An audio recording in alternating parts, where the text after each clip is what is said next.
Atenção vascaínos, eu sou o Saulo Viana e nós estamos aqui numa região muito importante do nosso Amazonas, no Alto Solimões, onde nós temos a tríplice fronteira entre os países do Brasil, a Colômbia e o Peru. A cidade de Tabatinga tem uma forte e grande diversidade cultural e também gastronômica. Aqui a gente vê um intenso vai e vem de brasileiros, colombianos e peruanos na cidade. E aqui no Alto Solimões e na cidade de Tabatinga não é diferente do resto do estado do Amazonas. Nós temos vários torcedores apaixonados pelo nosso Vasco que acompanham o nosso canal, o Atenção Vascaínos. E aqui é mais uma dica para que todas as pessoas que acompanham diariamente a notícia do nosso Vascão possam conhecer o estado do Amazonas. Salve, torcedor vascaíno! Muito bom dia! É um prazer estar com você por aqui em mais um Faísca Taon. Faísca Taon, véspera de Clássico dos Milhões. Não tem um só vascaíno. Se você perguntar para 10 vascaínos qual é o seu maior rival, eu tenho certeza absoluta que os 10 vão falar que é esse time que o Vasco vai enfrentar amanhã, 17h30, no Maracanã. E hoje a função do Faísca Taon é desmistificar algumas coisas em relação a esse clássico. A toda hora eu recebo no meu WhatsApp, nos grupos que eu participo, que o Vasco deve ter a mesma postura, a maneira que foi lá em 2019, naquele 4-4 que realmente foi inesquecível. O que precisa ficar claro é que aquilo que o Vasco fez lá em 2019 para 2025, infelizmente, torcedor, não serve. E eu vou explicar para você, aqui com a minha prancheta, o que aconteceu em 2019 e o que o Fernando Diniz pode tentar fazer na tarde de amanhã do Maracanã. Então, dá aquela moral, já senta o dedão no like, compartilhe nas suas redes sociais, que é muito importante para fortalecer o nosso trabalho aqui no Atenção Vascaínos. Depois da vinheta eu volto, falando muito sobre Vasco e Flamengo, o clássico dos milhões. Se liga aí.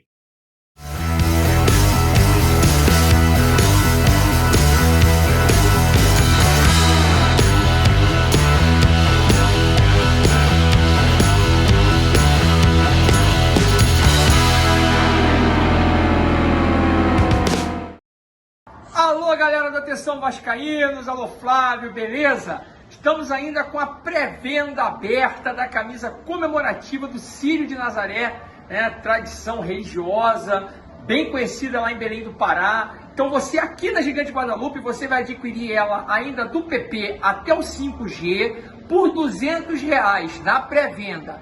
Caso você não adquira na pré-venda e queira comprar quando estiver na loja, ela vai ficar por 230, mas aí corre o risco de você também não ter a sua camisa.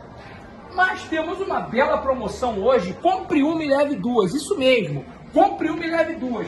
Qualquer camisa aqui nessa arara por 150 no Pix ou no dinheiro, 160 no crédito ou no débito. Camisas lindas, ó. Tem essa dourada, tem a tradicional branca com a faixa, tem também preta para quem gosta de preto. Vem, ó, a gente tá separando aqui, tem muita coisa aqui. Vem pra Gigante Guadalupe que tem!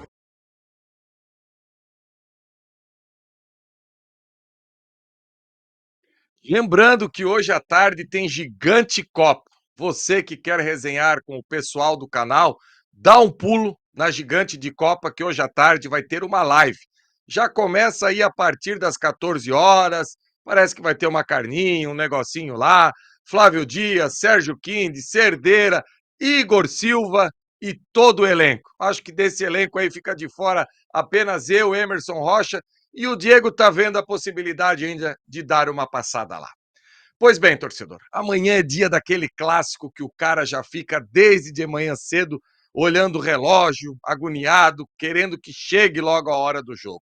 A gente sabe que nos últimos anos esse clássico ficou um pouco desequilibrado. O lado de lá tem muito mais poderio financeiro, tem mais jogadores, tem mais elenco, e o Vasco precisa de algo diferente se quer realmente competir nesse clássico. E tem algo, torcedor, que eu escuto falar muito, que é o parâmetro de 2019. Aquele Vasco que o Luxemburgo pega e consegue escapar do rebaixamento. E o ápice do trabalho do Luxemburgo em 19 foi, sem dúvida nenhuma, aquele 4-4 contra o rival. Lembrando que era um rival que estava varrendo na Libertadores, estava varrendo no Campeonato Brasileiro e todo mundo achava que seria uma goleada.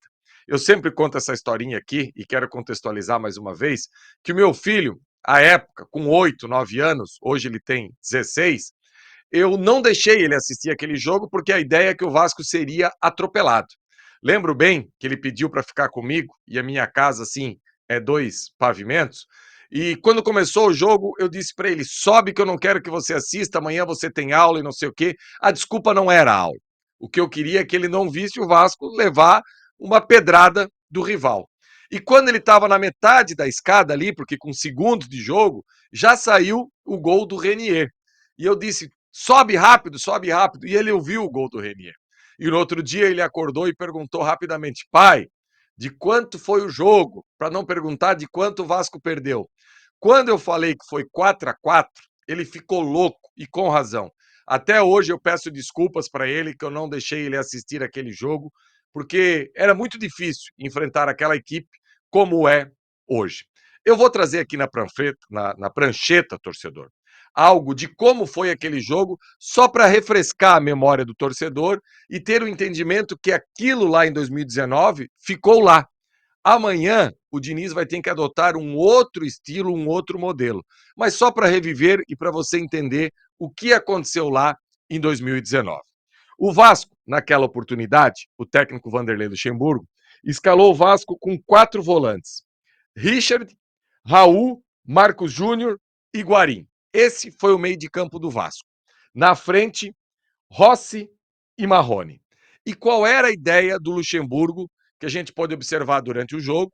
E depois, o Maurício Copertino, então auxiliar do Luxemburgo, trouxe um texto que de vez em quando eu leio para relembrar e ter o entendimento qual foi a ideia aquele dia. O rival tinha de volantes, naquele momento, o William Arão e Gerson. E 2 laterais veteranos, laterais construtores. Felipe Luiz, hoje treinador do rival, e aqui o Rafinha. Então, qual era a ideia do Vanderlei Luxemburgo quando o Vasco não tinha a bola? O Vasco fazer desse losango aqui 2 linhas de 4. O Marcos Júnior vigiava um lateral pela construção por dentro. O Raul vigiava o outro lateral pela construção por dentro. E Marrone e Rossi marcavam os 2 volantes do Flamengo, tentando impedir essa construção aqui. E deixava a bola com os 2 zagueiros do Flamengo, o Rodrigo Caio e o Pablo Mari. A construção era com eles. Qual era a ideia? Aqui era só vigiar. Era fazer Felipe Luiz descer de um lado, era fazer Rafinha descer do outro. Aqui por dentro, aquele dia, jogou o Renier com Everton Ribeiro, Bruno Henrique e Gabigol. Quando o Vasco tinha a posse da bola no contra-ataque, Rossi explorava quando a bola caía pelo lado direito e Marrone explorava quando o Vasco caía pelo lado esquerdo.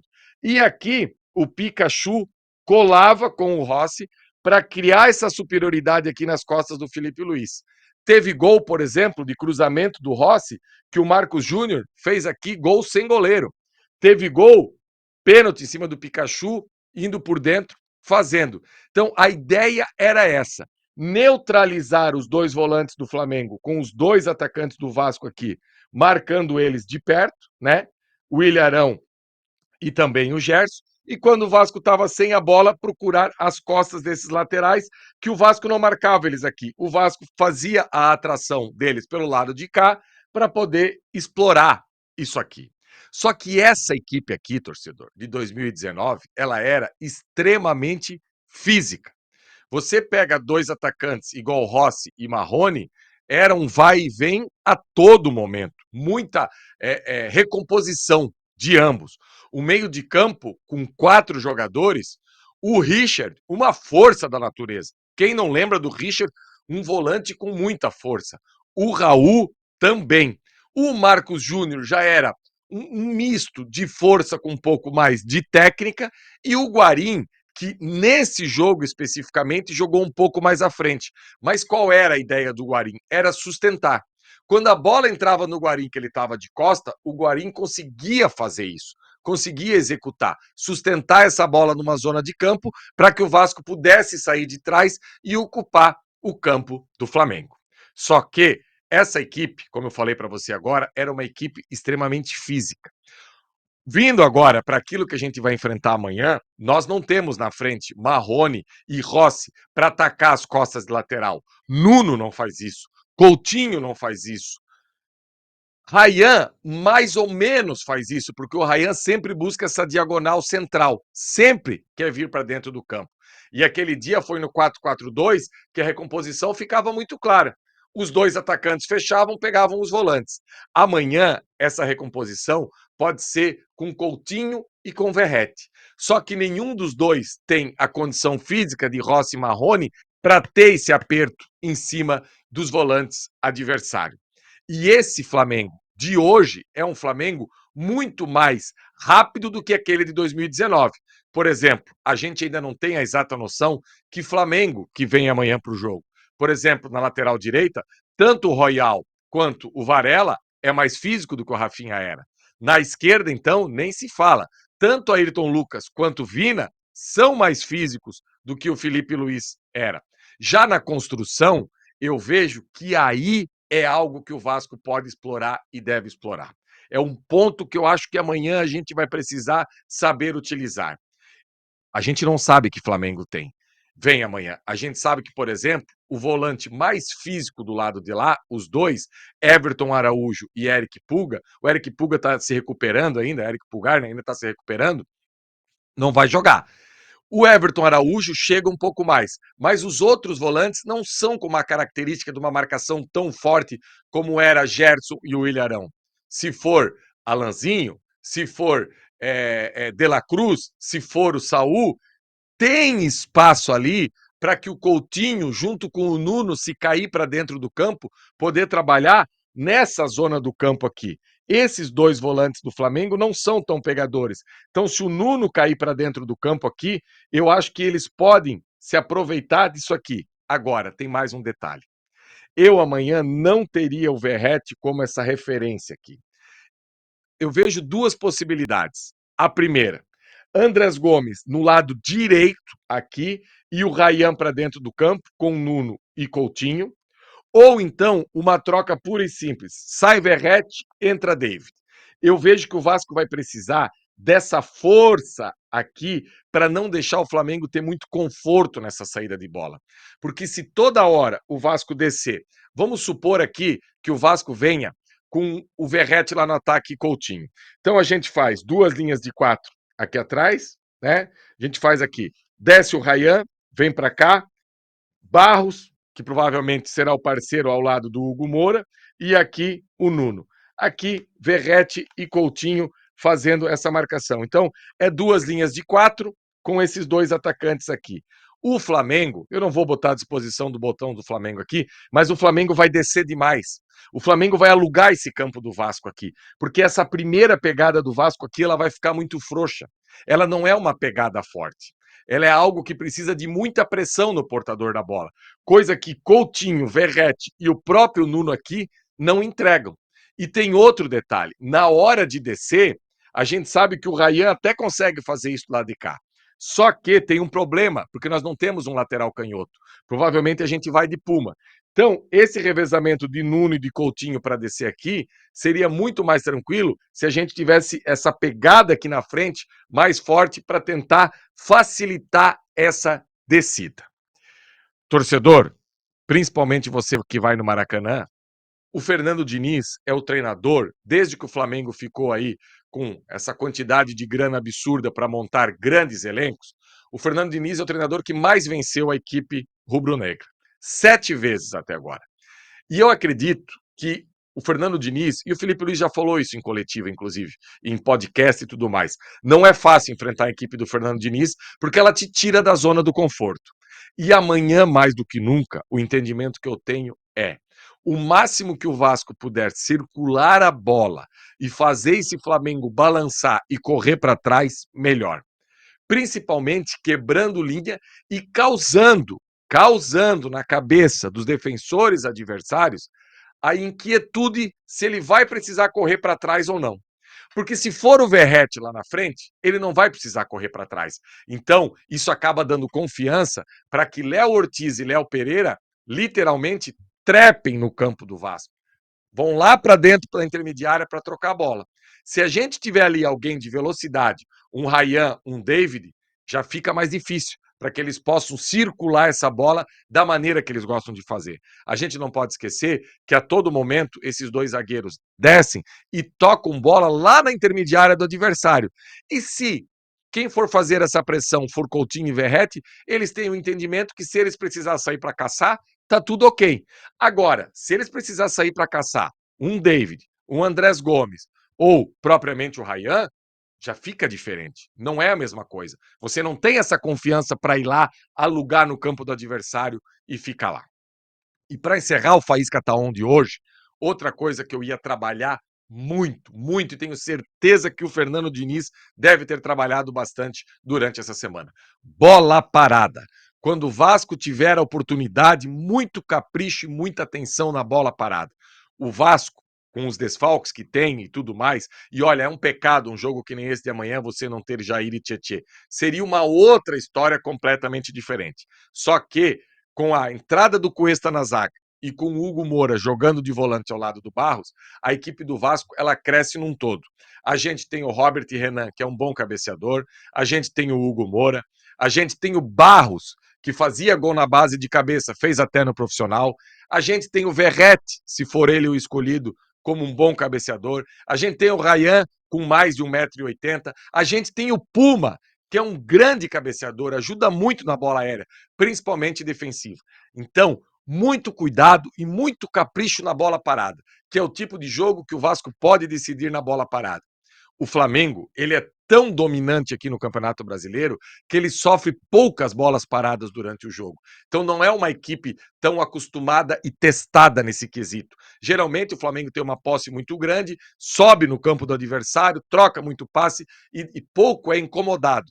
Então, nas bolas paradas que o Vasco tiver amanhã, muito capricho na hora da cobrança, Felipe Coutinho procurando esses jogadores dentro da área, que eu não tenho dúvida nenhuma que a bola parada pode ser sim um fator determinante para que o Vasco consiga a vitória na tarde da manhã. E outra coisa, chega, pelo amor de Deus, chega de erros individuais. Ninguém aguenta mais entregar pontos dessa maneira. Eu acho que o Diniz deve ter trabalhado muito essa semana e o recado está dado. Agora, recado que eu preciso dar aqui para você também é da Fut Fanatics, esse portal espetacular que é parceiro aqui do Faísca Tá On. Tá vendo esse QR Code? Escaneia, entra no portal da Fut Fanatics, o cupom Atenção Vascaínos, 7% de desconto em absolutamente tudo. Se você pagar no Pix, tem mais um desconto acumulativo. Então, você tem inimagináveis possibilidades, desde produtos do Vasco até mesmo tênis, chuteiras, agasalhos, camisas de clubes nacionais, camisas de clubes internacionais. Dá essa moral aí pro canal Atenção Vascaínos, compra o seu presente, compra para você na Fut Fanatics, porque olha, esse desconto do cupom mais o desconto do Pix, você não vai achar em lugar nenhum. Escaneia e dá essa moral pra gente aqui no canal Atenção Vascaínos. Beleza, torcedor? Daqui a pouco, lá no Gigante Copa, toda a galera do canal, live, fica ligado. Amanhã de manhã esquenta e amanhã à tarde, pré-jogo. Ah, meu Deus do céu, como é gostoso esperar esse clássico dos milhões. Abraço, galera, e encontro marcado aqui na programação do canal. Valeu!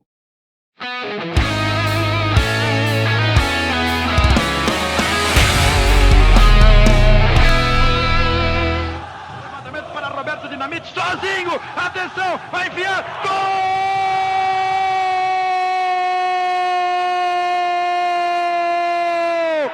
Que golaço maravilhoso do moço que mora em Caxias!